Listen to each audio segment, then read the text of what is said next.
Cool. Okay, looks like I'm live. Looks like my camera might be working. I think it is. I don't know. I don't think it's. Yeah. Okay. Cool. Got a new camera. I think it's set on to. No, it's not set on follow. Okay, good. All right. So what I've got here is a kit-built guitar. A client of mine did all the finish work on it, and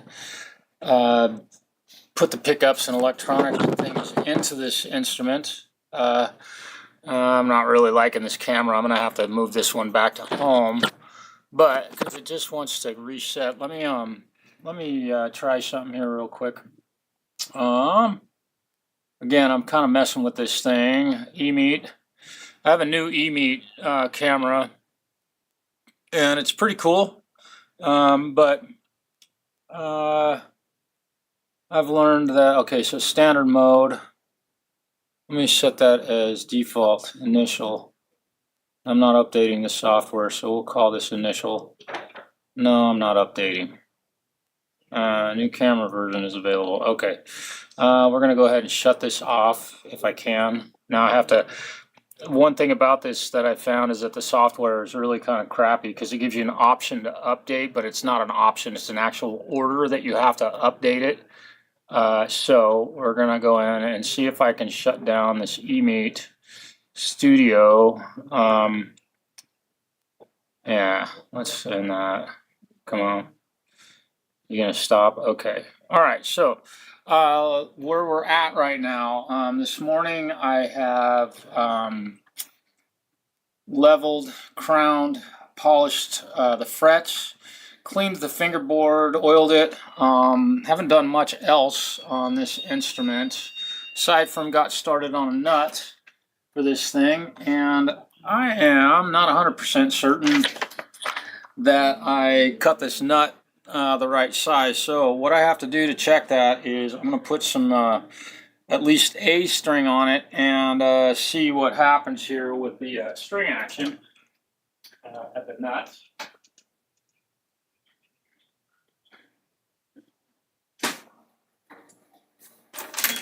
So I have to get the guitar case. Put this over here. I hope that all the parts are in it that are supposed to be in it. Not a fan of these cases. Okay. Yeah. Alright. Not certain what's going on here. There's a bunch of extra parts and pieces in the. Oh, this is my kit. Okay. Let's see. Where did my parts and pieces go for this thing?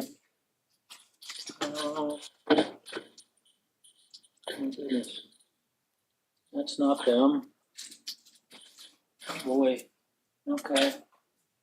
Let me take a look here. I know I've got some parts here for it. Kind of getting going without really being ready. Where are you?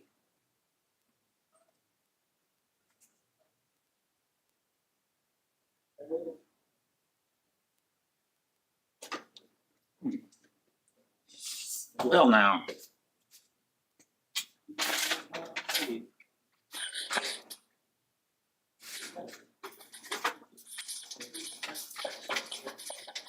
You are. You aren't.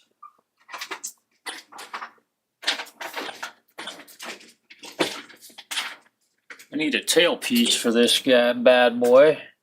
It's been a while that this guitar has been here at my shop, and trying to keep parts and pieces for this in order has been a challenge with all of the instruments that I have coming in on a daily basis. You got to keep everything organized, and also two of us have worked on this instrument, so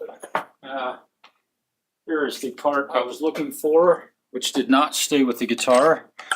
All right, so we're going to put 10 gauge Ernie Ball Slinkies on this instrument. Here we go. Hey, I'm sorry it took me so long. Independent, hello, long time no see. Yeah, it's been a wild one. We are busy as you could possibly hope to be working at a music store. And you know, the best part about that is that it keeps the money rolling. But it also means that there are a lot of distractions ultimately when you're trying to work on one thing. You're not ever working on one thing. So I'm going to put this treble E string on the guitar, the high E. Let's see what this looks like. And on the nut, let me see here. I may have gotten really lucky and cut that nut at exactly the right height. It looks really good. Come on. I know you probably can't see what I'm doing right at the moment, but I'm just putting this string on here to test something real quick. Just to see if I have done my job correctly. I'm going to put this one on. These machine heads work pretty darn good. I may have cut that nut slot a little bit too. Well, we're doing all right. We definitely need to raise the string action a little bit here at the saddle. There's not a lot of tension on this, so should be okay. I'm going to be very careful about doing that because we don't want to scratch up this these saddle adjustment screws. Need to get a bigger screwdriver. Now, will this come off of here?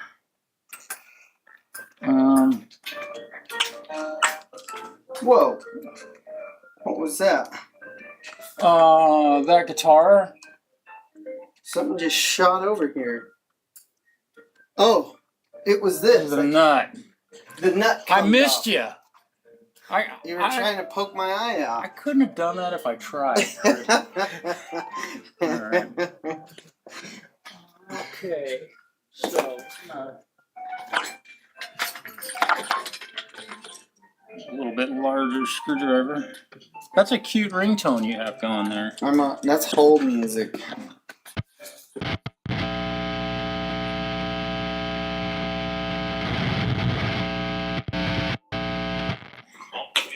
Not quite sure why this is being so difficult to turn, aside from this being a fairly affordable instrument. And also brand new. So I've got to do this. And basically, this is what I'm going to be doing today for. I might be on here until about 4 p.m. Oh, geez. That nut just fell back off of here. Did I just fling it again? Holy smokes, today could not be any more sideways right now. Where did that go? Oh, there it is. Okay. So I'm trying to stay focused here. There we go. I'm going to put the low E string on here to kind of balance the tension. What kit is this? The finished color looks cool. Well, thank you. And I'm sure that my client will appreciate hearing that from someone because he did the finish work himself. We didn't do any of the finish on this guitar. Said it many times. I do not know the brand of the kit. Probably cost around $70. Something off, I'm guessing off of Amazon or something like that. What I'm checking right now is to make sure what I'm doing down at this end of the guitar is I've cut this nut to fit on here, and I definitely have done that correctly. I'm gonna have to. I like to cut. Boy, these machine heads are really. Be cautious when buying a kit guitar. They are. You know, if you're expecting to have something really super nice, you're going to be probably slightly upset.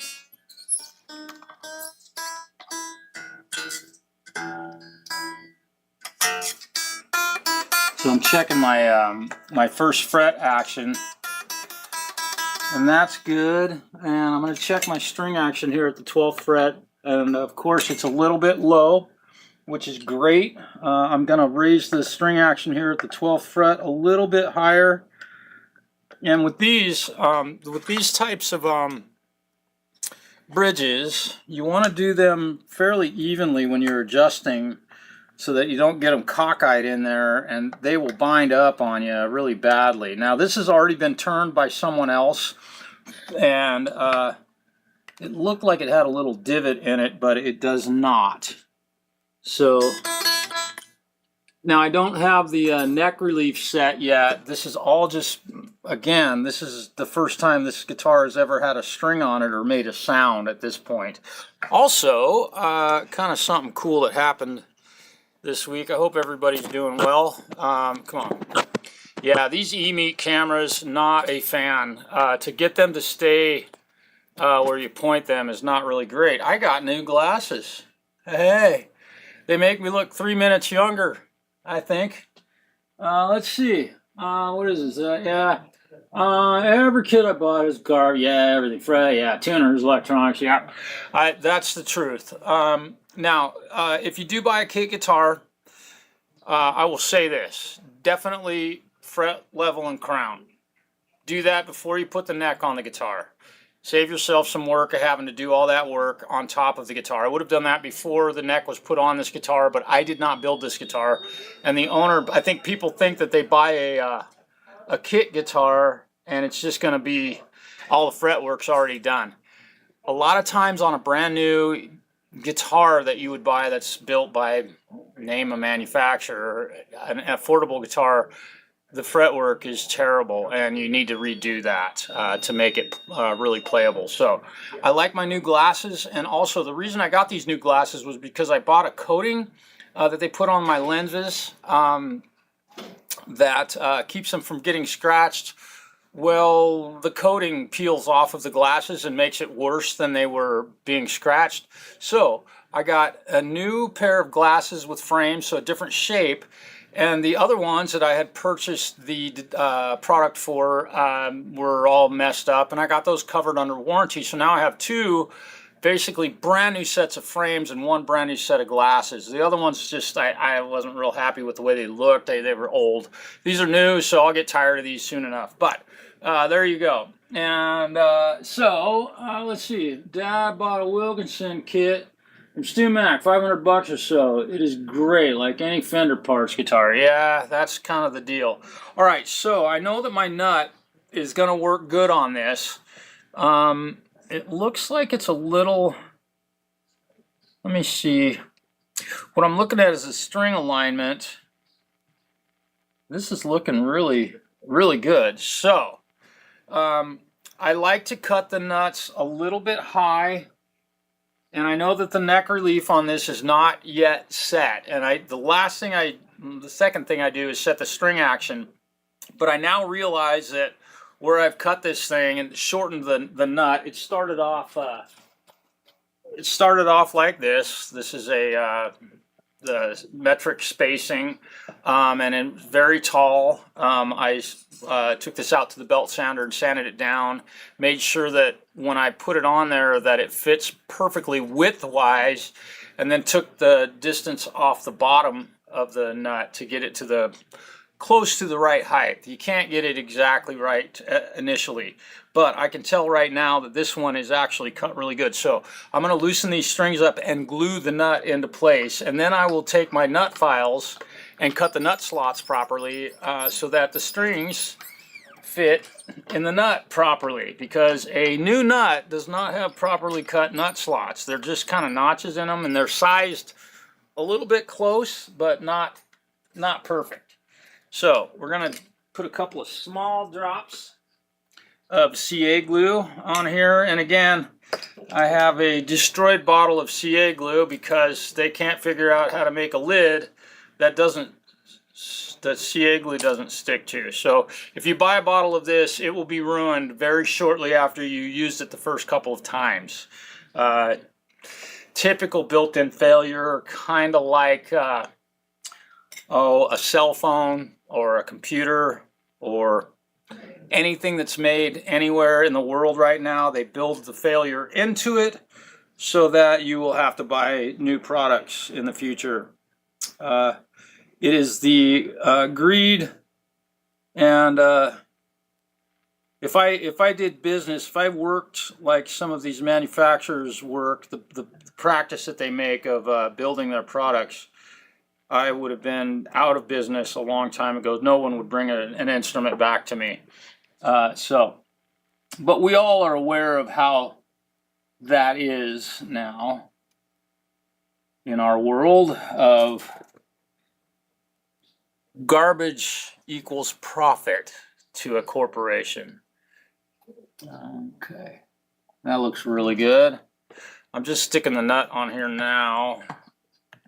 You want to build garbage. Build a cell phone that the camera will fail almost certainly within a certain amount of time. It'll work great for the first couple of weeks, and then it's utterly, it won't focus or anything. We all know that, right? It happens to everybody. I hate to be Mr. Negative all the time, but boy, there's so much doing the kind of work that I do. Boy, it's tragic. What's done to you poor guitar buyers. I'm not much of a guitar buyer because well, I have all the guitars that I need. Yes, I said it. Okay, so I'm gonna go ahead and string this thing up at this point. I'm gonna string this thing up, and we'll see what kind of noise it can make. I'm using my snark tuner.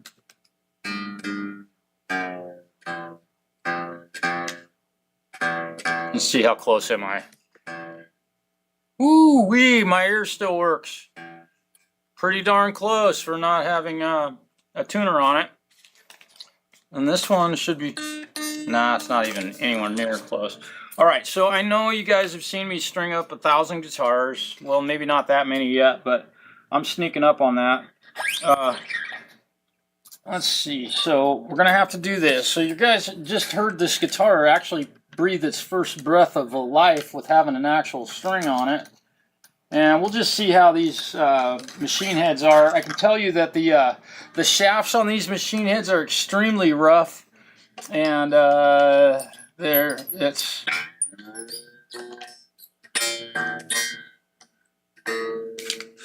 just really rough cut. So definitely not the nicest machine heads in the world by any stretch. And once I get these strings on here, we're going to make one other adjustment to this guitar to make sure that we're not, how do I say this, causing a spot on the guitar where strings will get broken. So we'll put this back on here. That church job this morning, when I was planning on going live, I got that call right after I scheduled it. Never fails. The moment I scheduled the live stream, if I hadn't scheduled the live stream, that call wouldn't have come in today. That's what I got to say about that.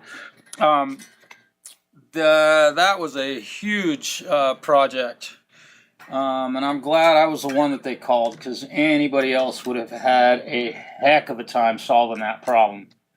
They have I had to go over to a church because they tried to have a service on Sunday, and they couldn't make their piano work, and I still don't know exactly what I did to make it work, because there were so many problems that I had to fix in that system. You got a snake at the board that has 8 inputs and 3 outputs. The 3 outputs are the mains, left and right, and 1 monitor mix. And they got instrument cables run to their speakers, which is problem number 1. And then they have labels 1 through 8 on the snake on the stage, and then they have labels 1 through 8 on the snake at the board. And channel 1 was going to channel 4, and channel 5 was going to channel 3, and channel 2 was going to channel 7. It was a pretty... what we're going to do to help them a little bit further is go back over there next week, probably on Monday or Tuesday, And we're going to get the snake on the stage matching up to the snake on the wall that comes out near the mixing board. Now I know that seems like, that's a no-brainer, but at churches, holy smokes, they have, unfortunately, membership changes and 18,000 people touching their mixing board, and all it takes is one guy not knowing what's going on, and it ends up like what I ran into today. But, you know, I was able to get them up and running so that their church service this Sunday will have piano. And so that was fun. We're going to go back over again, and me and my apprentice are going to go over there and label everything. There we go. See, you see that snap right there in that machine head? That's because these things are cut so rough. There's literally grooves in them, and it would be wise for me to put a different set of machine heads on. I'm going to work with what I got here because I don't want to make this expense for this guy incredibly higher than it already has been with all the time and effort he put into this.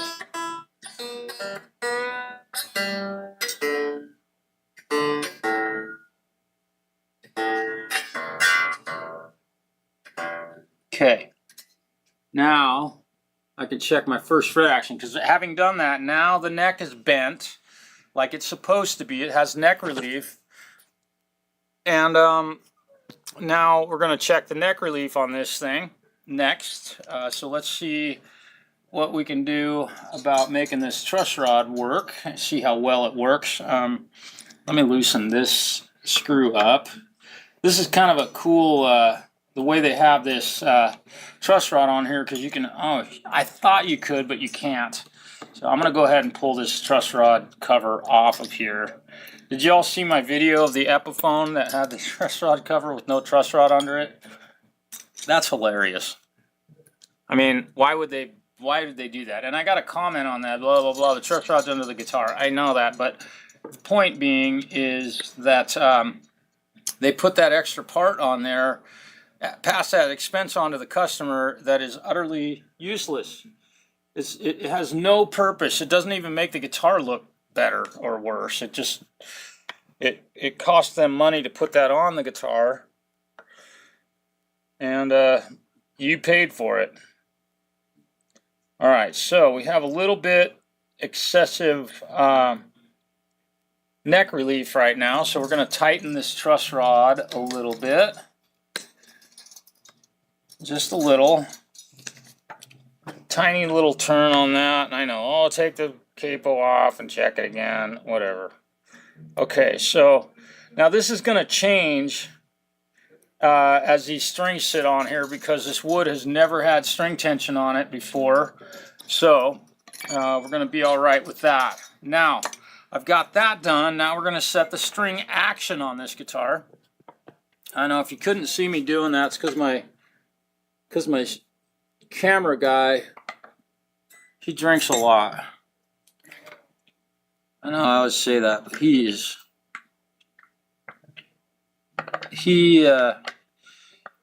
we're trying to get him into a program. So now we're at 6/64 and about 5/64 on the treble side. So we're gonna lower this bass side of this again. Get this down to, and the neck angle is probably wrong on this guitar, but I think I can make it work. When you're setting a neck on a guitar, it needs to go downhill from the body that direction. This one is going uphill, and I'm almost out of adjustment height at the string action adjustment screws down here. So I'm almost bottomed out on that, but it looks like it's gonna work. I want to go 3/64 and 5/64, and we are there right now. So let's retune this.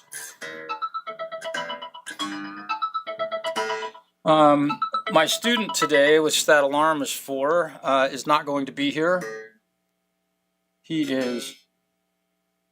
had other business to take care of himself today, so I'm really glad. He's going to be taking a trip to Italy come September, and I'm going to miss seeing him. He's a really good kid, and he's the son of a very, very close friend of mine.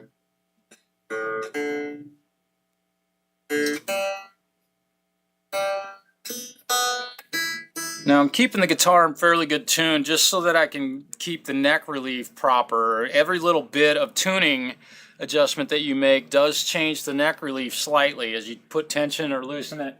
Let's see, Falco. What's happening, man? BCG. Boy, I do. You're busy too, and I've seen your videos, man. And you guys, just as a note, I know that I haven't been live recently very much. I am extremely busy with 2 different bands, one of which I'm going to play my last show with next weekend. I just can't do that anymore for one big reason, but and then my main band, Some People, has been gigging every weekend, and I just have not had time. I've got to stay focused here when I'm at work. I've been missing a lot of days because of gigs, and so thus I haven't done any live streams. And if you've missed them, I'm really sorry, and I thank you for your support of my channel. Your memberships, Sparky, you've been amazing in gifting, and Joe, thank you for that. Falcro has been a long-time member of my channel. And I appreciate your support, and I think I'm still a member of yours. I might be going on close to 2 years being a member of your channel. So it's really cool to have that kind of support. And it all does add up for a little dinky channels like me, because if you just almost don't make enough money, they don't pay you. So, you know, any money that you do make, if you make $90, they take all of that. So something you can do for your own channel if you're having memberships or you're having trouble getting enough monetary gain, buy Some People. You might spend $20 in memberships, but that'll push you over that limit that they set that you have to make each year or 6 months to so that you get paid. It might cost you $20 to make extra 80. And they do take taxes out of that money, so if you don't like paying taxes, that's too bad, I guess. There we go. Let's see, check out Marshall Bennett. Oh, yeah. Oh, thanks, Independent. Yeah, we have really gotten a lot of really great accolades this year, and the band is playing tight, man. It is. We are very proud of our performances, and rightly so. We don't put a ton of live performance videos up because we'd rather have people come to the shows.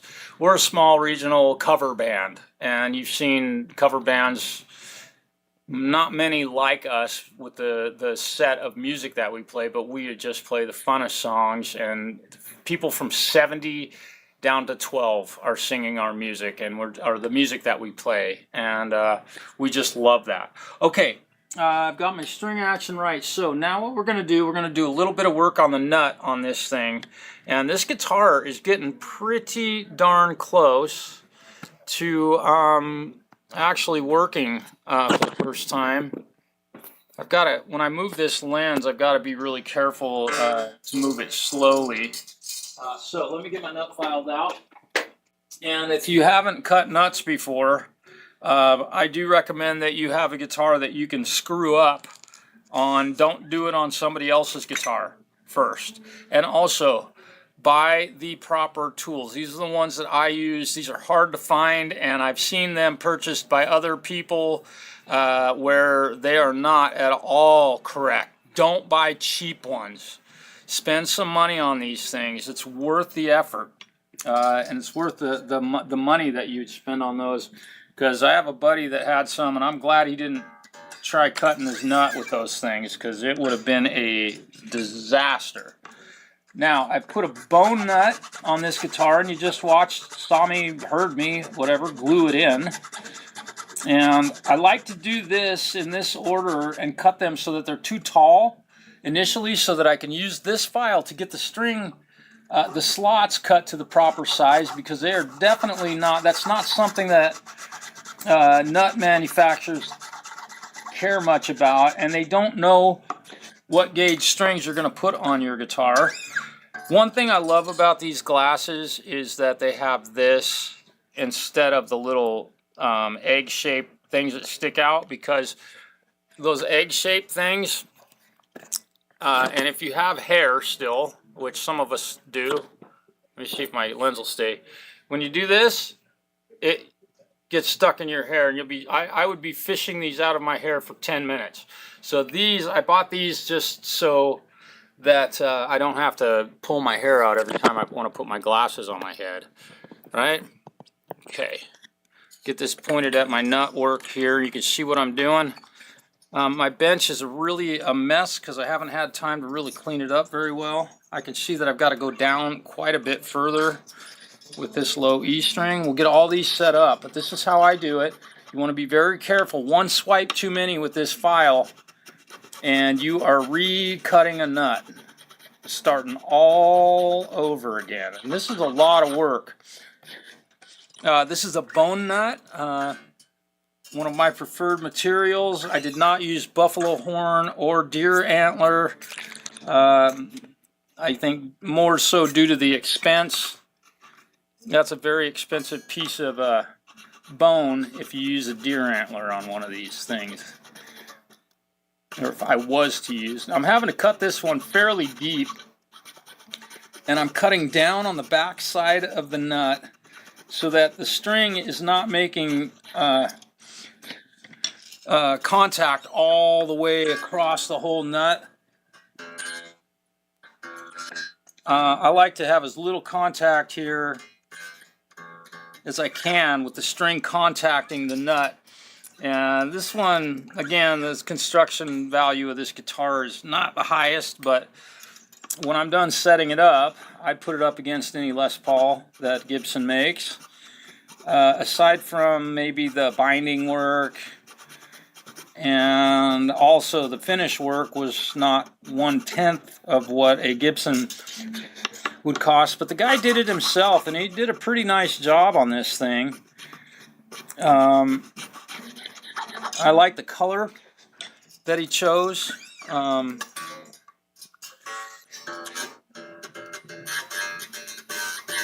what I'm going for is getting this string to make contact with my feeler gauge. It's a 16 thousandths. I set mine initially at 16 thousandths to give me a good starting point, because I know playing a guitar with the string action set at 16 thousandths at the first fret is really a comfortable place to start. And what I like to have happen, and when I say 16 thousandths, that's the thickness of this feeler gauge.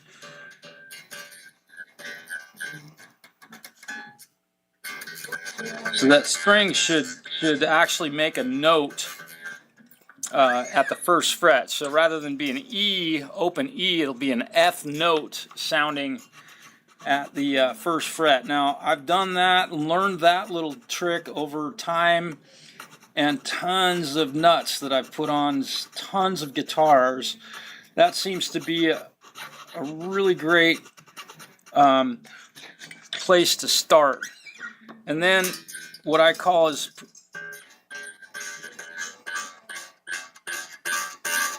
you can hear it's almost fretting that note, so I'm going to call that one good, because I know that if I play the guitar with it set at that height at the first fret, that the thing's going to feel really nice to play, playing like an F bar chord. If you know a little bit about your chords, you'll know that the first fret, playing what I call an E position bar chord, is named F. And if you don't know that, you should call me and we can do some lessons and I'll teach you all that stuff. Oh, and the other thing, with being busy, I have a boatload of guitar students right now, to the point that my ability to work on guitars has been very diminished. Yes, I said diminished. like I know something about chords or something, triads.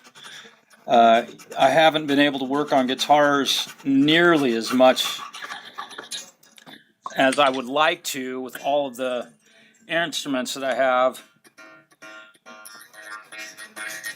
And I even have an instrument that belongs to the Falcro right here, right now, that I just simply haven't been able to get to with all of the other instruments that I've had here at my shop. And I know he's not in any big hurry, so I'm not worried about it. And the guy that owns this guitar has been here for almost 3 weeks. And I called him the other day and just double checked with him that he wasn't in any big hurry, because they just keep coming in.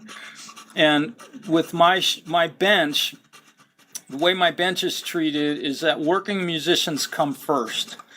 Meaning a kit guitar like this that needs a setup, if somebody comes in and they're gigging and they have a problem with their instrument, it goes in front of this one. And that's just how I have to do it. Now we're getting there. You can see I'm making these small moves to get this nut cut properly. Again, not having these tools, if you're trying to work on a nut, boy, definitely go out and spend some money on some nut files. And I'm pretty much due for a new set of nut files. Now, on the D and the G strings, here's what I'm going to do. Watch my angle here. I'm cutting it at an angle on the back side of this nut, not the front side. I'm not cutting it all the way through, so that this string has room to curve over towards that machine head, which will absolutely help the tuning stability of this instrument. The fact that Gibson doesn't do this is astonishing to me, because any guitar tech you talk to, or most Les Paul owners, will complain about the D and the G string not staying in tune. And this is why, because now I've got a little angle here. It's not going to bend the string, but now the string, you can see it's got a nice even movement out to this machine head here, and it helps tuning stability. If you purchased the Les Paul from Gibson or any other guitar manufacturer, I would highly recommend getting yourself a set of nut files, or, you know, if you're playing 10s, a 26 thousandths and a 17 thousandths nut file, and cut the back side of that slot. You don't have to lower the nut height necessarily, although if it needs it, take it a little deeper, but cut it at an angle ever so slightly like I'm doing here. And you'll notice that when you bend strings and play the guitar, it will stay in tune better than what they do at the factory. This is no joke. I own 2 Les Pauls and an SG, and all of mine are cut like this. I used both my Les Pauls and my well, no, I didn't use my SG at gigs, but I played my black Les Paul at a gig, 2 gigs over the span of last weekend, and they held tune. I'm spitting on this guitar for some reason. Hopefully the video and audio is doing all right for you guys. It seems like it is. I haven't had anybody go, "Hey, I can't hear you," or "Your video looks ugly." Hopefully this camera is a little better than my old one, although I don't like how it behaves in the tripod. I should be getting awful darn close here with this one. This is a somewhat time-consuming. There we go. Alright, so now we're going to go to 17 thousandths, which is right here. And again, I'm going to take it down a little bit, and then I'm going to start turning it at an angle towards the machine head on the back side of the nut. to get that string to have a nice clear path to hit that machine head without resistance and without the string getting hung up in the nut slot. And you can even go so far as to, on your B and your A strings, cut them slightly at an angle towards the machine head. And don't worry about making the nut look a little, you know, I don't know, calling it ugly, imperfect. See, now that string can move. You can see that now it's not just going bloop and then getting bent over and catching the edge of that nut. Now this guitar will definitely stay in tune better.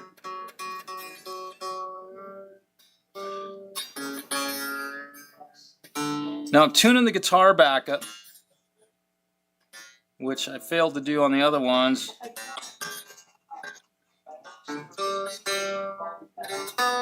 Because, again, every little bit of tension is pulling a little bit, pulling that neck headstock up.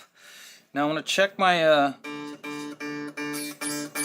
you can see now that I tighten those strings up to tension, this one is no longer fretting a note here at the first fret.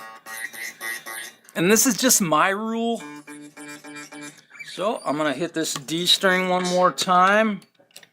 That is a 26. Every little bit counts. It's the tiny things. These tiny little things that I'm doing here are going to make me know.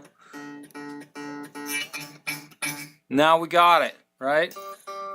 I'm going to double check. All right. Got to take a little bit more. That one definitely has to come down quite a bit further.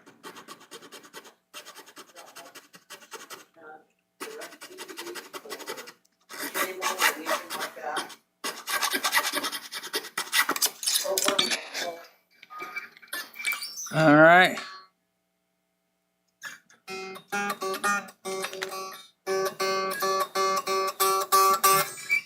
All right, here we go. Still going. I've got my angle cut right on the back side of this. So as we get deeper, you can see that that string has a nice free motion. Okay. We're getting close here.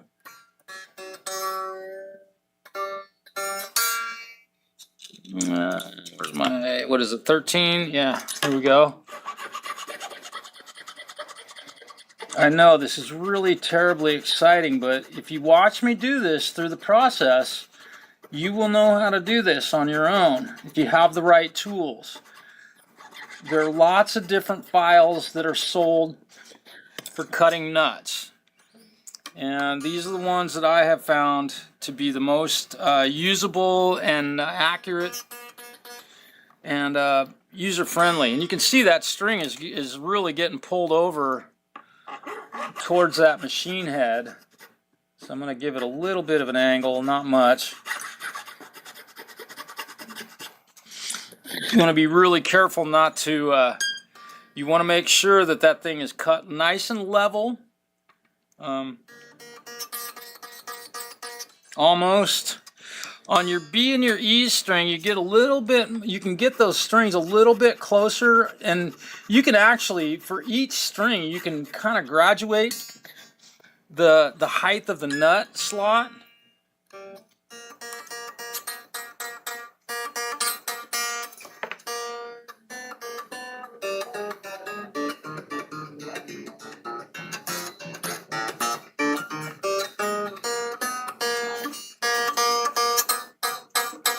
I'm going to give it a couple more swipes here. And this is just experience talking here, but I kind of know what I can get away with. Oh, and here's another thing. Be careful about twisting or anything. If you're cutting a bone nut, you will chip that thing out and you're starting over again.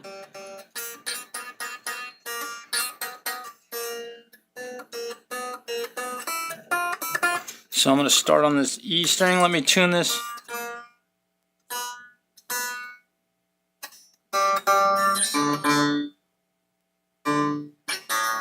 You want to keep your strings fairly close to being in tune. It just keeps the tension consistent while you're working on this thing.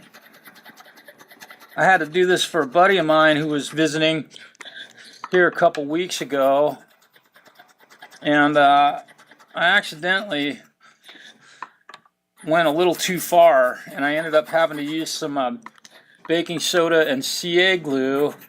And forgive me for not watching the chat. If you've asked a question, I'm going to go back and look at things, but I've got to stay busy given how much work I have.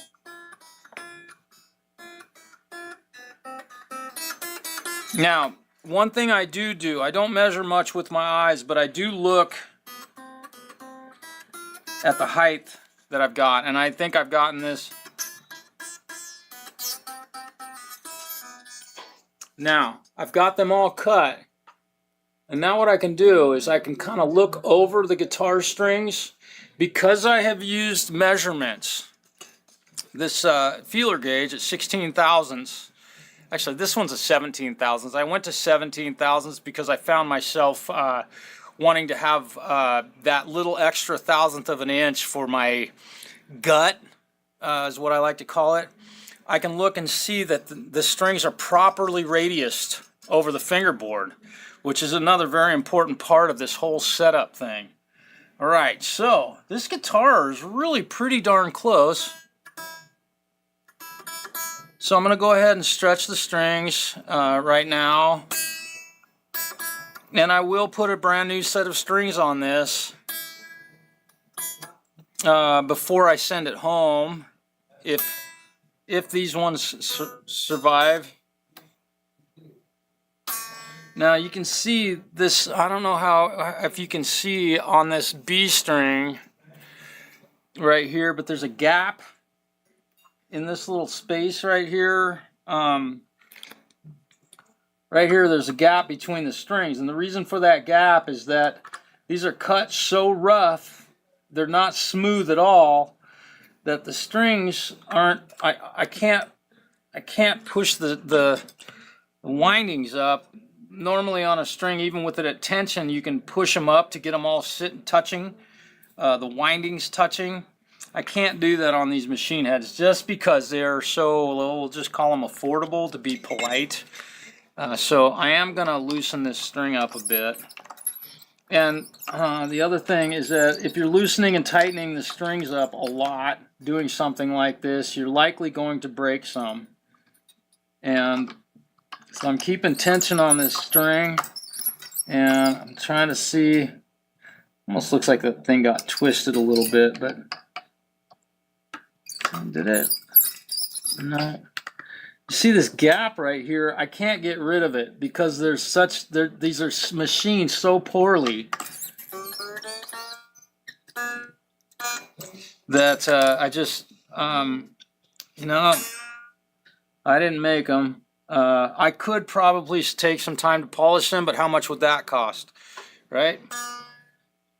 You've got to always be thinking about the demographic and how much does somebody want to pay to have this guitar done. And he bought all this stuff, so we're gonna see how it works with just, before I get too snobby with this. I'm gonna take a look at the messages here real quick. Let's see what folks had to say. Let me get this camera. Oh, come on. I'm sorry if you're getting seasick. Let's take a look at the chat here. Steve, what's happening? Yeah, dude, you gave it a brain. Oh, yeah. Okay. Fret not has favors. Been doing that for over a year. Okay. I'm not sure what that conversation is about. No, buy your nut files from Temu. That is a very good point right there, Steve. Johnny, how are the frets? I already mentioned, but I have done on a kit guitar. If you buy a kit guitar, always fret level and crown them. Do not just throw the guitar together and think that the frets are going to be okay, because they are not. These had fret sprout, what I call cheese grater frets, worse than about any guitar I've ever seen. and the frets were not level, they were not crowned, they're just garbage. They smash them in there and then ship it off to you, and most guys building guitars don't realize how terrible they are. I hope that answers your question. Yeah, I've done a fret level and crown on that. And usually on a fret level and crown at my shop, I generally charge about $150 for that work. So all of that adds up, you know, in a kit. If you don't have one, have the same set. You're great. Yep, there you go. So definitely don't buy a life jacket. Fired here from Team. Yeah. Hey, I'm sponsored by Trojan. 27 beat Chuck. Charlie, send some my way. All right. They spin it until the same name pops up and this shows in the end. I really don't care, but that's why I changed my mind on the Firefly. Oh, okay, you guys are talking about a different guitar. Hey, Preston, what's happening, brother? I did catch some of your stream last night. But the moment I got in there, I had to go to band practice, so I didn't get to comment or anything. I had to walk out the door. But thank you for your live streams. They mean a lot to get to see somebody playing those songs. I was taught to start at the nut, then bridge, then in between last. That's not how I do it, but there's a million ways to, I won't say skin a cat. I do the neck relief, then the string action, and then intonation, and then the last thing I do is the nut. I have found that, and I have done it the way in a different order of operations, and I have found that to be somewhat unreliable when it comes down to intonation most of the time. If you do intonation last, I suppose that's not a bad idea, but again, that's having done hundreds and hundreds of guitars. I don't even know how many. So to say thousands would be a little bit bold. Anybody that can say they've worked on thousands of guitars, I have a hard time believing that. But that's my point. Lurkers, yep. But there's 5150, there are so many different ways to do it. And I don't think that, like saying one way is necessarily better than another is almost like saying an Apple is better than a Windows, or a Macintosh is better than a Windows machine, or Reaper is better than GarageBand. You know, if it works for you, I say do it. I just do it this way because of all of the people I've ever worked for. I have zero complaints. So I do neck relief, string action, intonation, and then I do any work on the nut. That's my order of operations.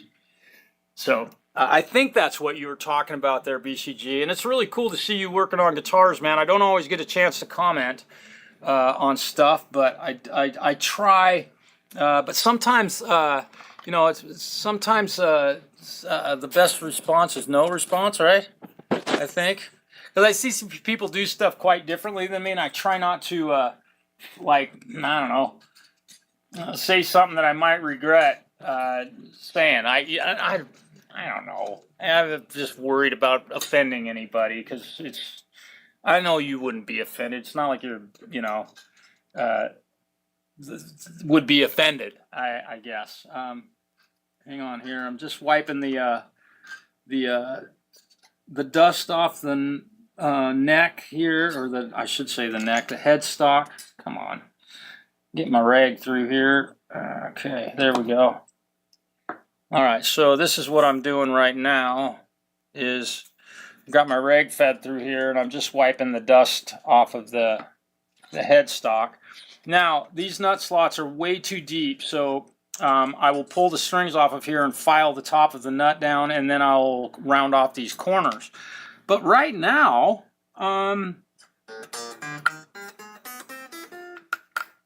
okay. Oh, gosh. And also, I'm going to do a couple things to liven up this guitar, make it look a little nicer.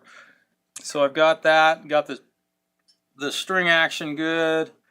Okay, now let's take a look at one other little thing that you need to pay close attention to in setting up a Tune-o-matic style bridge. And that is, can you get a piece of paper? under it. And I can on that side, and I can on this side. You do not want these strings touching the back edge, especially on these cheap, let's see, okay. Oh, my guitar lesson's over, by the way. On these very cheap, affordable, if that string is touching this, you're gonna break a string. So it doesn't matter if this is touching the guitar. I know I've heard it 1,000 times. It changed the tone of my guitar. Bull. No, it might a little bit, but would you rather break a string every so often or not break a string and have to adjust your amp a little bit for the tone that you're getting out of your guitar? I don't know. We're not splitting eggshells at this point, or no, we're not calling a half dozen 6. This is truth. You've got to make sure that you can get a piece of paper underneath this. Always check that. Okay, so we've got the thing tuned up. We've got the nut action pretty well done. So, and I know I'm going against what I said, but now we're going to adjust the pickup height. So let's just get this, because I'm going to plug this thing in and let you guys hear what it sounds like on its initial, making some actual real guitar noise. All right, so we're way too close. So we're going to lower these pickups. Do never, ever, ever worry about a pickup being underneath the cover, or the, what do you call it, the shroud, whatever you call that thing. Never worry about that. This one is going to end up being low under that. Having your pickup too close for an appearance is only hurting yourself. You can see that now this pickup is actually below the what do you call this thing? Escutcheon, something like that. That's what a plumber would call it. Okay. That side's good. This one's way too low, so we'll bring this one up. I haven't ever plugged this guitar in. I don't even know if the electronics work. We will find out. Oh, come on. We'll find out here shortly. I'm going to do an intonation adjustment before I play it, just so that I know when I play a chord on this thing, at least they're in tune. And then when I'm done with all of that, I will address the nut to get the nut height, or the depth of the nut slots down. I like on my nut slots to have the string sticking out of the nut slots about half of the width of the string. You can have them where they're fully, where the top edge of the nut is actually even with the string. You go much deeper than that, and then when you're bending notes, you can potentially end up with having your strings being pinched. You got all that extra material there that your string could make contact with, right? We don't want strings touching stuff that when it doesn't have to. I'll lower this one. And this one, I'm going to check this one again. I'm going 3/32 on the treble strings from the top of the screws. Now, I know guys tighten these screws down so that they're level with the top of the pickup. Whatever. Okay, that works. Well, I don't say whatever as a, I don't know. I do kind of say it derogatory, but Les Paul didn't do that, so. Les Paul didn't do that. I'm just saying. Not that it's not better or worse. I'm just saying it's a lot of extra work for, I don't think it's much gain. But I do like to make sure that the height of these pole pieces are all the same. And having said that, I just noticed that this one is actually sticking up higher out of the pickup than the other ones are. So I need to find my flat nose, my flathead, my standard, where's my screwdriver? I probably put it back in my toolbox. I just had it. Oh, where did you go? I gotta get rid of some of this gunk off my, oh, here's a nut too. There's a nut. There it is. It was right where I left it. I'm gonna tighten this one down just a hair. And I can see the wax squeezing out of there. There we go. Now I'm going to readjust this pickup height because I just lowered it and it is definitely too low. Small little movements. 4. And I'll try and look at the comments as best I can because I know I've answered a few questions or offered my opinion on a couple of things, and I'm really curious of what your response or might be to my thoughts with respect to BCG. Mr. 5150 says something about the order in which he sets things up, and again, dude, I ain't gonna tell you you're wrong. I that far be it for me to be saying anything's wrong, right? Okay, that looks good. Now we're gonna go. We're gonna get our cable and we're gonna do a intonation setup on this. Give me a second here. I just did an intonation setup on a guitar literally yesterday. Now, this is one thing that I do highly recommend. When you're intonating a guitar, do it in the playing position. Gravity is working with you at that point, or you're working with gravity. We can't make it go away, and nobody plays a Les Paul, not many people. Well, Jeff Healey did, but he probably set his guitar up with it in the flat position. I don't think that's a good idea. I think doing it in the playing position is the right way to do it. Let me set this down one more time. Got so many tools out here. Now we're gonna tilt this camera down. Let me get this thing. I'm really getting used to this camera. There we go. All right, so my hope is that you can see the tuner and what I'm doing here. These have flathead screws on it, and also the direction of your bridge does not matter one little bit on a Gibson Les Paul or a Tune-o-matic bridge. It just doesn't matter. Now we're going to find out. I'm going to use the Brit neck pickup. Oh, and this nut is just ugly. Ugh. This nut that they've used on this, I don't know if he maybe used a different one. We're going to see if this thing actually does work. There's a crack in one of the knobs already, I can see that. So it does work, look at that. The neck pickup works. We'll see how close to intonated this guitar is.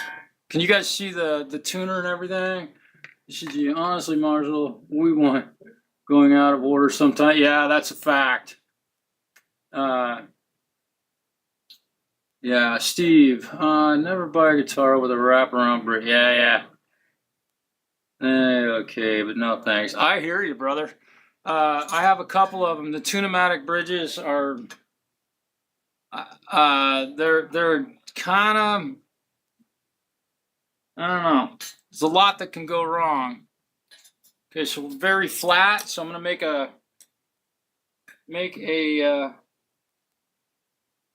few. See if I can do this.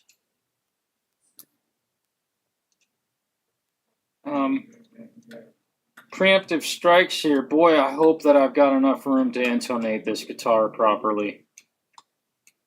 I hope that this nut or this bridge is set properly. Boy, these are hard to turn. One reason I don't like the screws pointing that way is because when you adjust the intonation, your screwdriver will almost always hit the pickups, and now you've got scratches on your pickups potentially. I like them this way. I'd rather put scratches on that, to be honest.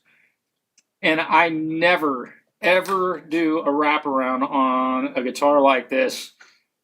I still, for the life of me, don't understand why anyone would do that. Because you'd lose your fall away at the back of the bridge. Let me lift my glasses up a little bit. God, I love my new glasses. They're so awesome. It's so nice to be able to see clearly now. And it's nice to know that with the coverage that I bought for these things, I'll basically have new glasses. Still a little bit flat. I'm gonna have new glasses probably for the rest of my life, because the coating that they put on this on my last glasses, it peeled off of these things in literally just within a few weeks.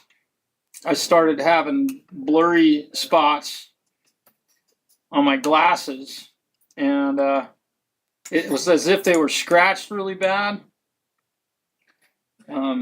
So I think that I will probably have free glasses for the remainder of my life, unless I break the frames, of course, and then I'm going to have to buy new ones. Here's another thing. It's funny how we can make a rover that'll go all over Mars for 10 years and take pictures, 8K pictures, and send them back to Earth and all that shit. But they can't make a set of frames like this out of plastic that won't break. Are you kidding me? At least not at the glasses shop that I went to.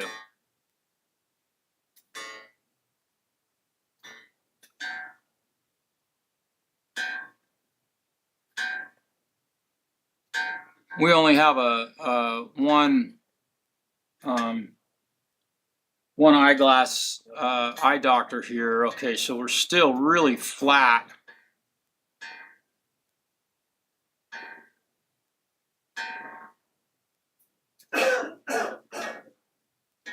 We're getting there. Boy, I'm on. Well, no, I'll be all right. I got enough room here. I should have. Well, now that I know, anyway. So I'm moving the saddle on this flat string closer to the nut to sharpen the pitch of it at the 12th fret. I know you guys know how to intonate guitars, but that's... Now we're talking.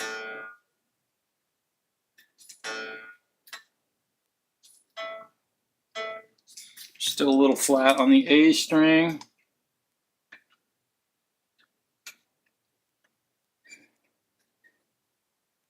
And again, these really affordable guitars, the threads and on all of the hardware are really less than desirable, so you have to really, sometimes they're difficult to turn.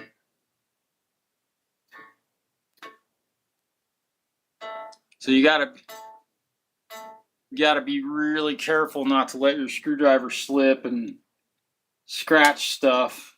And the slots in these are cut really wide, so you'd have to use a great big screwdriver to really get a good tight fit with the flathead. I call them flathead standard screwdriver. I don't know what you call them, flatheads. So we're still flat, so I'm going to move this a little bit further. I'm almost out of room, but I think we can get there. Usually the last little nudge is not, it doesn't take much, but these screws feel like they're about ready to strip. Do you know how that feels when you're turning a screw and it's pretty tight? Now, you'll notice that it's fallen flat, and I would prefer to have a string lean on the side of being flat when I'm intonating versus being sharp. Because I don't know about you, but I can't bend a note flat on my Les Paul without bending the neck. Does that make sense? Man, I'm so excited about our show. We get to play at a hot dog eating contest. There we go.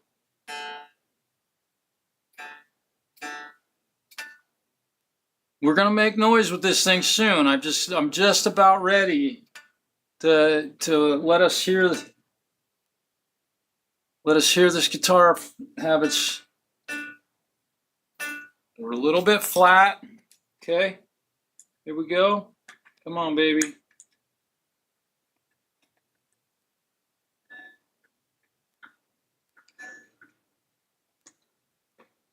A little bit flat.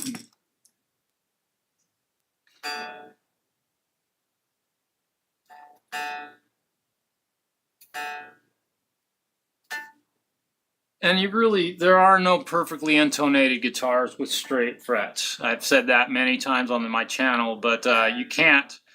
Mathematics don't work, physics don't work that way. That's why guys like Steve Vai have those bent fret or offset frets that are offset, compensated frets. And even then, physics don't really work that way. We're almost there, you guys. I know this is a long, drawn-out process, and I really want to get this thing done before I have to stop for a guitar student at 4:30, but I doubt that I'm going to get there. One of my favorite students is going to be here shortly. Went a little too far with that one.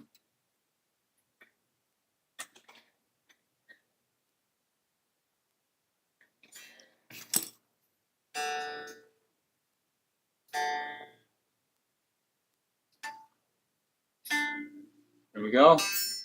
Come on, be there. Just be lucky on this G string. Be right. A little bit flat. Well, I don't have a whole lot of room, but it's looking like these final 3 strings might be pretty darn close.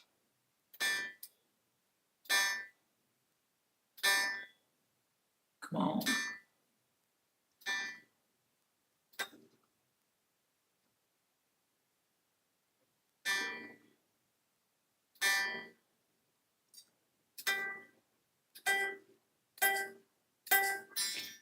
Still a little bit flat.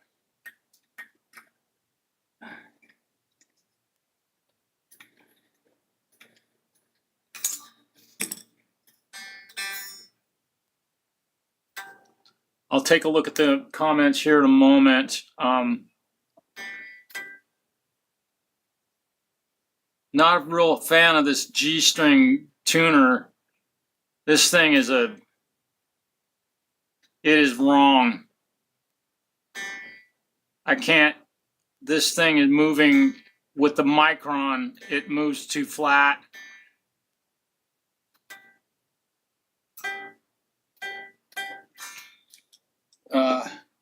Which is another, again, it's you get what you pay for when you're paying $70 for a guitar kit. I'm not kidding. But we'll make it so I could go do a gig with it. How's that sound?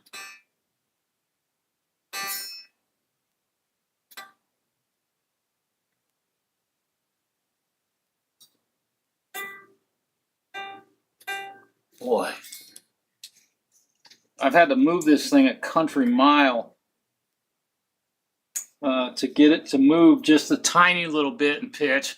Les Pauls are really notorious for this. You'll move it you think you move it way too far, but it hasn't even changed the intonation on the instrument. It's really strange how it works. The amount of movement versus changes. Okay, now I'm way too sharp. This is one of those cases where it just moved a boatload. Let me see. Back it off just a hair.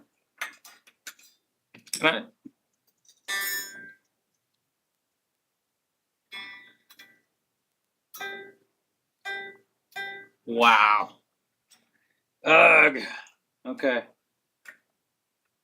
Come on. Wow. Unreal.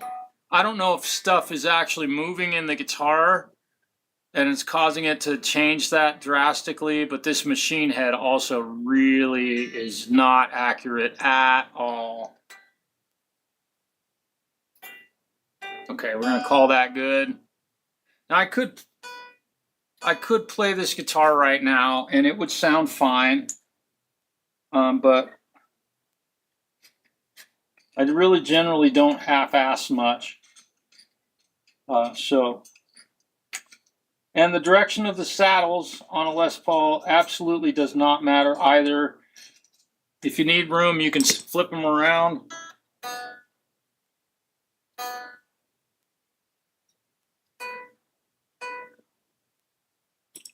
Come on.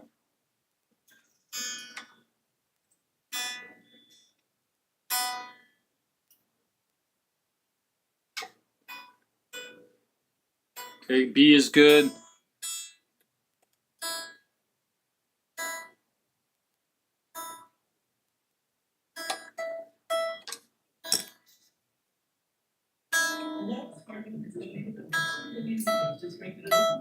And the E is pretty darn good. I'm gonna move it just a hair. It looked a little bit too flat. We're almost ready to make this thing make noise. Too far.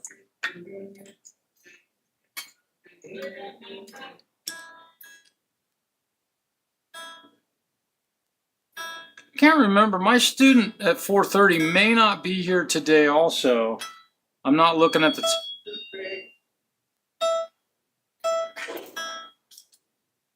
I could be wrong. Okay, 5-minute break. I actually got those panels off the side. Amazing. Chris. Yeah, that sucked. That was Wow. difficult. So strange. I've moved it back and forth past where it wasn't right, and now it's, I can get it close here. Yeah, I'll take a pecker. Thank you. There we go. That's yours. I can... It is no. All right. Now, I'm not totally done with this guitar yet, but we're going to hear it for the first time, you guys. And forgive me for not looking at the chat really diligently today, but I'm really trying to get this thing done with all of the work that I have. Boy. Let's see. Bald shredder on a neck from TW Happy with it. I've been thinking of buying a solo kit someday. There you go. There's the Summit. Boy, I've got boatloads of them. Okay. Yeah, and I am not complaining, man. It's awesome. Let me see if I got Reaper open. And I think I can turn this on. And let's see if we have some guitar tone.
Not bad.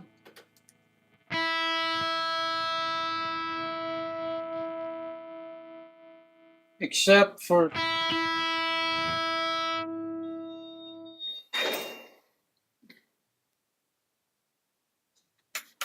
got a switch wired up wrong.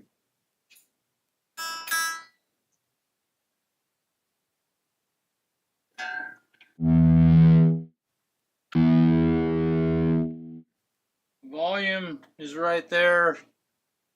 I'm gonna have to fix some electronics in this thing too, it looks like.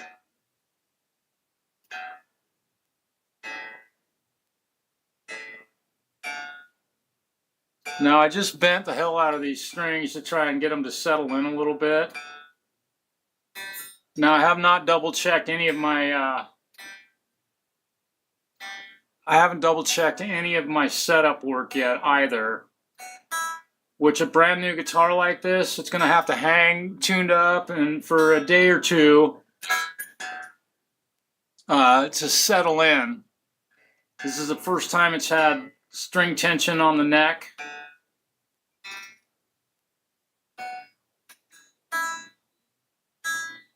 Okay, so the volume pot for the bridge is right there. That's weird. We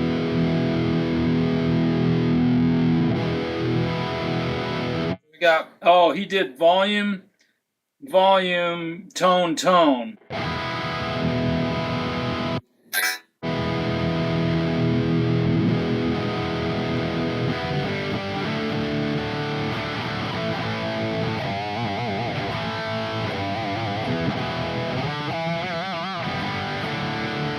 All right, let's put it on a little bit cleaner amp now, so that we don't have all this high gain stuff to hide behind, distortion to hide behind. Let's see what a clean amp sounds like. And this is, by the way, this is the Gojira amp sim. Check my, oh, that's what's going on. I noticed some latency. I was like, what the heck's going on? This will be better. I had some latency and my buffer was set to 512. And we'll go ahead and put a doubler on here and put a little bit of reverb and some delay so we can have some beautiful sound.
Yeah, the thing plays pretty nicely.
think Adrian's gonna miss today, so. Oh! I'll fall out of my stool here.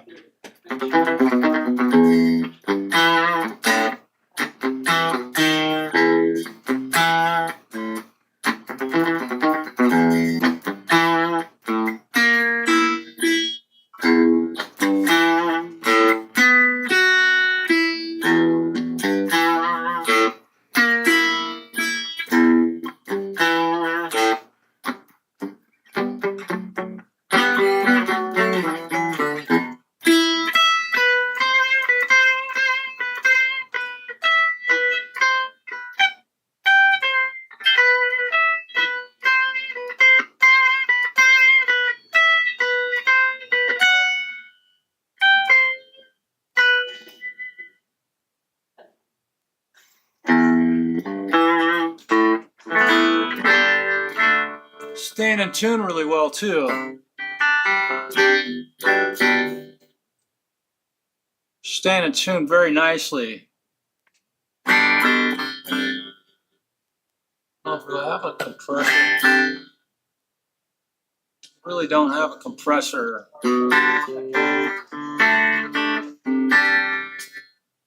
What's happening? Hey, can you check to see if there's some kind of short in this for Lynetta? Yeah. Oops. Stop. Oops. There's some. I'm sorry about that. Oh, that's coming out good. That one a little tickle. Just literally breathed its first breath of life. Okay. Let's see. Now, were you? This is just a sustain pedal, correct? Mhm. Okay. Okay. Let's plug it into one of our keyboards and Oh, see good. what I find. Good idea.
I'm gonna say this kind of solved it, but I don't know what else to do, but we'll get out there, get that.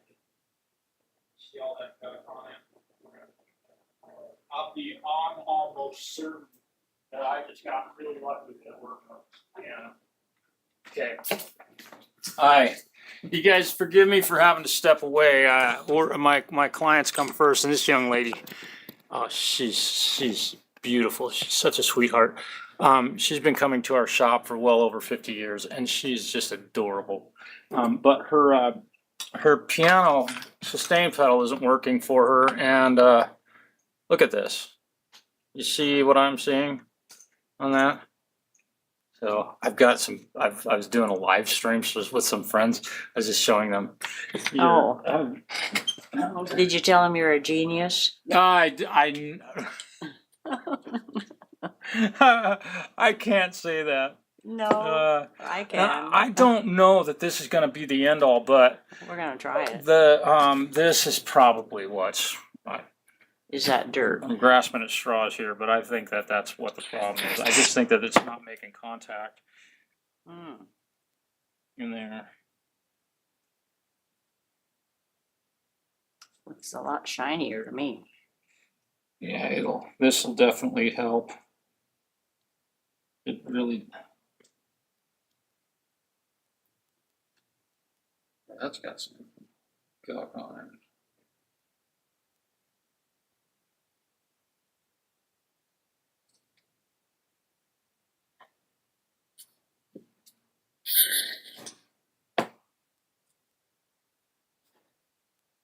That stuff smells really good. Not. Nah.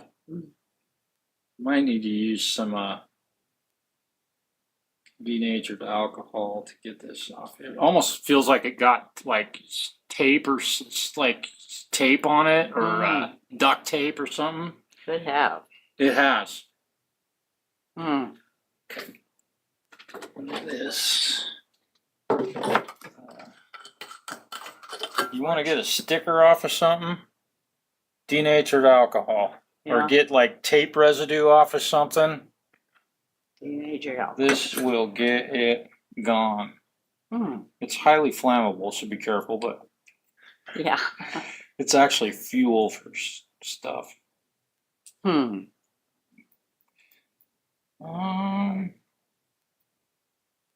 Well, it's definitely cleaning up a little bit. Now, the next thing I'm going to do is take some sandpaper to it.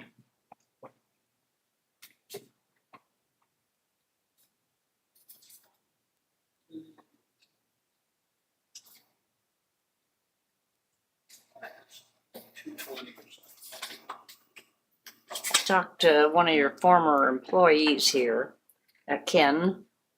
You know, Ken, Ken, what's his last name? Well, he has his own business of washing machines and stuff. Oh, No? I don't remember him. He may have been here before Or you? me, which is hard to say, but because I've only been here 18 years. So I don't know. I don't know. Now we're talking. This thing, now we're getting it clean. Oh. It has definitely had some guck on it. So I would believe, I'm really hopeful that because that's kind of the last ditch effort on this thing because it's working fine on ours. So my hope is that it was just had enough guck on it that you couldn't make contact. I'm gonna go and try it. soon Yeah, as we're unfortunately, we're gonna have to have you take it home and try it, and then, finished. Well, that's what I mean. and if it doesn't work, they're not tragically expensive if we have to replace it. But that would also tell me that there's something wrong with your keyboard. Or Oh, the only other thing I could do would be to change the jack on it, which I could do, but let's try this one first. step at a time. Okay, Okay. and there's always that switch in the back too. Yes, so I would try that first. Maybe plug it in when you get it home, see if it works, because it's worked before Yeah, without having to throw that switch. yeah. So I doubt that was the problem. Mhm. I'm certain that it's not, because it never would have worked. It would have been a mute pedal instead of Oh, like a middle pedal on a regular piano, I think. those are useless. Pianos should never be muted. Oh, I'm joking. No. Never say never or always, right? Mm-hmm. Okay, so I've gotten it. Now we're seeing copper kind of showing through here. So, but I've gotten a lot of that, whatever that was, off of here. There's another little spot right here.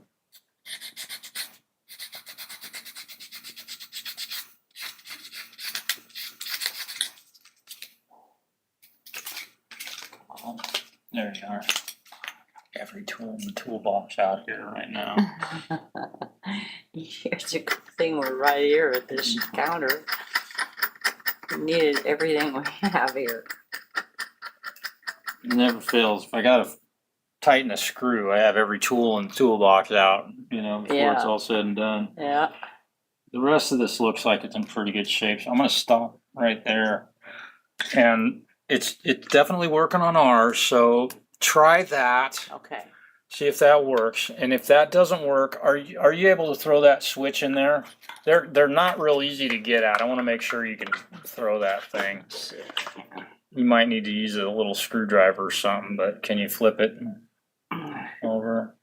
Well, I got it somewhere. Yeah, I like got a, it in the middle. yeah, That's yeah. not You good wanna, enough. let's push it back to where it was, because I don't think that was the problem. Okay. Yeah, so now it's over. But So if just you- take a little tool and, yeah, if you have a little screwdriver, a butter knife, you could probably push it over. okay. All right, it doesn't move that hard, but it's just hard to get at because they got it buried in there. Yeah, they do. And also, I'm just gonna shoot a little contact cleaner on that. That never hurt anything.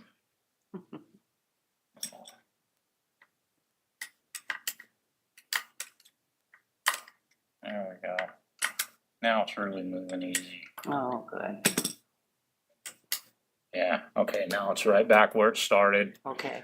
I doubt that's the problem, but you might try it if you can. Okay. If that doesn't fix it, maybe I can come over and take a look at what you got going on there, see if there's something else, because I doubt it's your keyboard. It's over but- at the Methodist church, so it's right Oh. close. Okay, So you don't have to go clear to my house. all right, okay, that's fine. So I'll check it out and I'll call you. Let me know. Yep. All right. Thank Well, you, good. Marshall. Do I Okay. owe you for that? No, don't worry about that. Expertise? We're happy to help you out. Well, All right. I appreciate it. Hey, Tell no, ya. It is no problem at all. Oh, We're hey. happy to help. I'll be calling. Okay, that sounds good. Yeah, call me either way. Let me know. Okay, I will. All right, thank you. All right. Okay, you guys. Let's get back. Forgive me for having to walk away like that. I gotta take care of folks. Okay. Use a pool stick. Maybe a little dirt got into the input jack. Yep. Yeah. Yeah, so anyway, you guys, I think I've done enough today, enough damage. Thank you for joining me. I'm sorry I had to leave like that. That happens a lot here. I am at work, and I have another very happy customer, I think, because I think I've solved the problem. So we'll see what happens. Peace. Oh, you're going to yell at me? No. Was there anything wrong with that? I say no, the jack was really dirty, like it had duct tape put on it, so I just cleaned that for her and, Yeah, um, that's a good move. yeah, if that doesn't solve it, then we'll have to go and look at it. So it's possible the jack got broke Oh, on and the keyboard. So, Yeah. oh, what do you think of that Les Paul? Well, that plays great. Yeah, Feels good. yeah. It's in pretty good shape. I'm just gonna hang it up and let it hang overnight and check it in the morning. And if it's good, we'll send her home tomorrow. That guy will be happy. That's been here for a while. Oh, that well. Well, it's not been a big. He wasn't like I got to get it done, and I've called him a couple times. Hey, I'm still not on it. That's a good move. Yeah. Hey, no hurry. I got 3 other guitars. Okay, just making sure. Yeah, when you check in with them, that makes a big deal. That makes a huge difference. I finally got Stu and Richard realizing that. Well, I talked to him a couple weeks ago. It was no big deal. I said, it isn't till it is. It isn't until And if you just don't. Yeah. And once you've crossed the line, then no matter how good the job is, it has a stink on it. Yeah. You know, it's just weird. People, Man, I think like I probably in a lot of cases over communicate. yeah, but that's still better than nobody knowing. And no, that's Saying too much sometimes is worse than not well, saying it is if you're on the job and you're trying to explain it or you're trying to sell something. Yeah. It's because then they can. Yeah. Yeah, and I don't know, the guitar had a couple dings in it, and I sent Joey a message like, did you ding this thing with a file or something? And it's like, I didn't even work on it. Okay. So I think the guy, I just had to, because I had it over there, he was going to do some of the neck. No, so I just said, Oh. hey, and I took a couple pictures of it. I said, this is a great reminder to us. You got to be really careful, even if the guy did it himself, which I think he did. I wanted to ask Joey, hey, you remember nicking this thing with a file or Oh something? yeah. 'Cause If Oh, he he'd did. tell you if he did. Yeah, and I'm sure he would. I wasn't questioning that, but I wanted to be clear. So if the guy came in and said, "What's that?" That was already there, man. But I hadn't really looked at it for a while, so. Okay, that guitar's pretty much done. Wow.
Hey,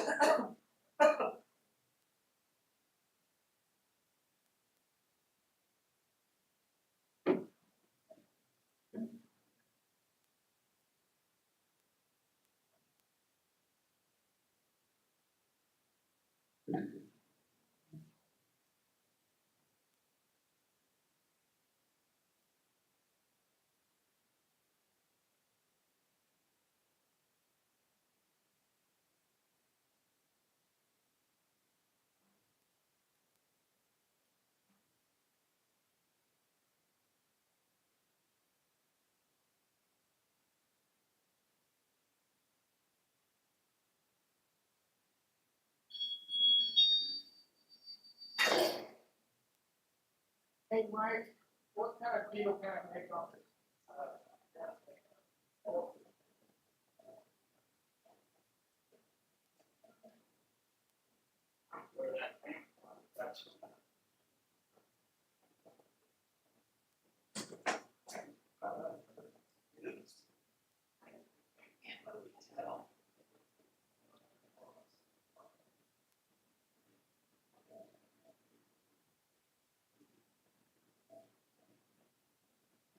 It is, maybe we'll just add.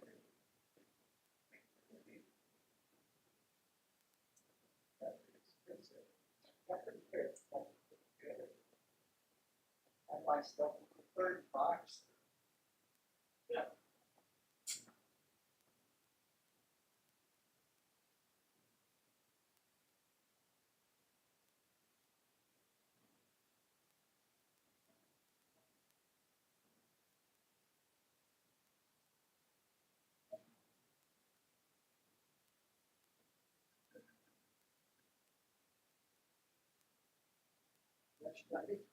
Well, that's good. Here it comes. Let's see. Red stereo.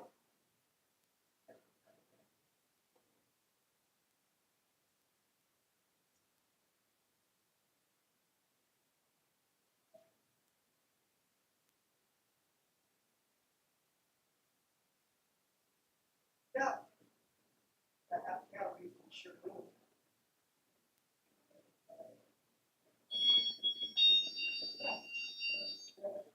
What year is it?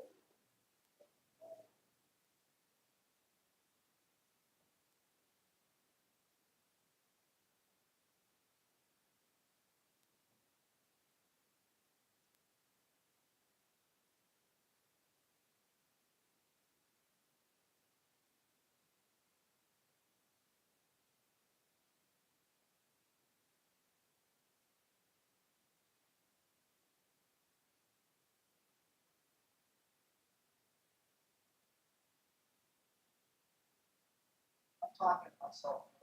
Don't listen. You'll just go crazy. Like my wife is.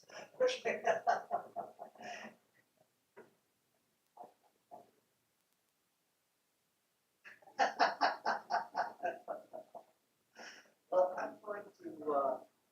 I'm gonna go grab one of the guys in the shop. I own the store. I think I know it, but I want to make sure I know what I'm talking about. Yeah.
Yeah.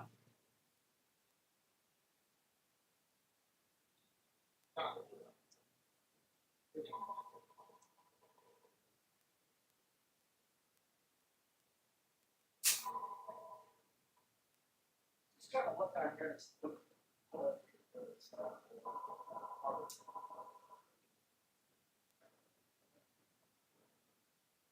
that way. Whoever feels right. Yeah. I'm pretty sure. Actually, or something.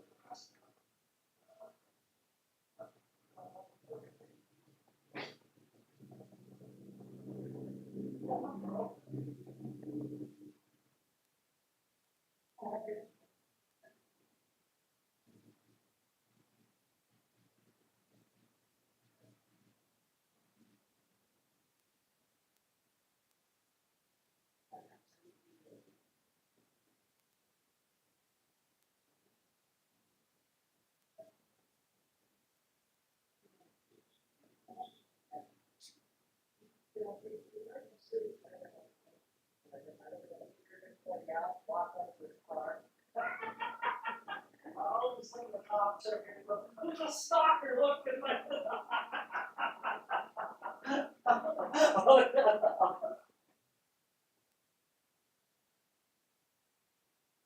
I bet you he'll show up. He's worked for it about 45 years, so unless he got mad and quit, didn't tell me, you know.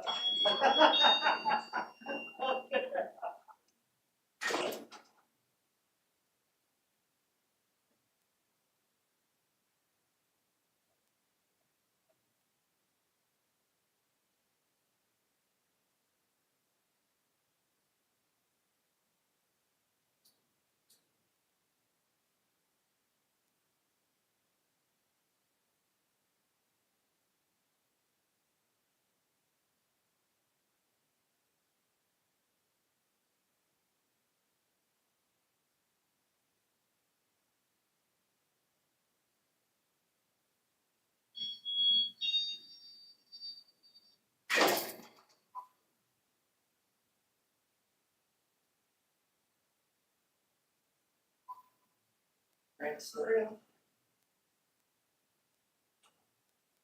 Oh, yeah.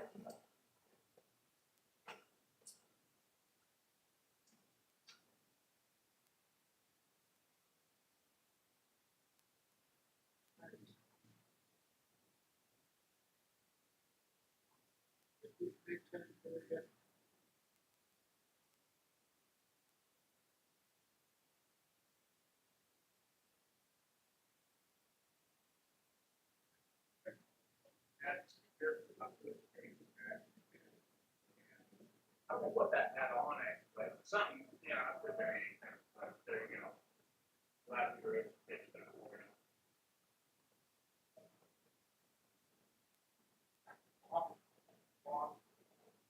I'm glad to hear that. All right. Take care. Bye.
It's got, the thing is, typically a snare stand tilt. Yeah.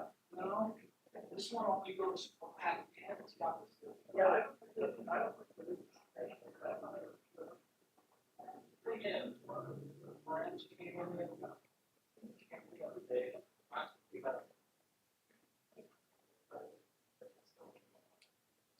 Somebody came in and asked one of our wives, this is, yeah, branch banking.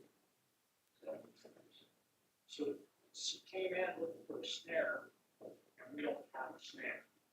So I called Jace, said, yeah, I'm next one laying around here, but buried on the bunch. Okay. Called Scott, we have a brand new load. He has a brand new load snare. And a case. So we're gonna sell for that one, plus this, and we'll do the drama sign. So we'll sell it to the shop. That's just, yeah. Whatever, however you need to make it work, just do it. You know, watch out for the store, which you always do. Yep. So, whatever you need to do. 50/50. Scott's like, I give shit on the seller. It's, you know, like I tell students sometimes, you know, yes, sell it or put it in the dumpster so I never see it again. I'm always kidding.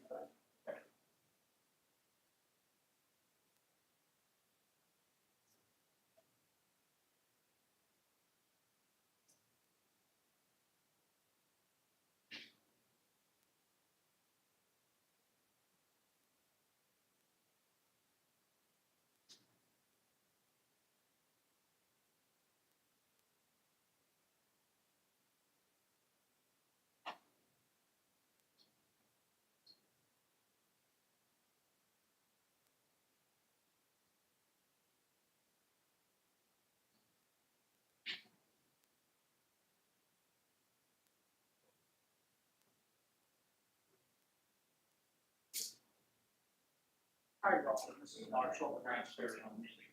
I'm calling it earlier. I had just got buried today, but I finally got a chance to look at stuff. We figured out a snare stand here and the trap snare. And the whole thing, all in the package, gonna run you $250. That's the stand, a brand new snare, and then a case for it, which is priceless if you're gonna be moving it around very much. And the case is used, obviously, but the stand and the snare are both brand new. And it's a Questlove snare. It's a very, very nice snare that we bought as a drum kit as a band. And our drummer chose to use his $2,000 whatever snare. So we do have everything you need for that. And again, the total for everything would be $250. And we can sell that to you through the shop just so that we can do the business here. But let me know or give me a call back. This is my personal cell phone. You can call me on this, and hopefully we'll hear from you soon and we can make that work. So have a great day. Bye.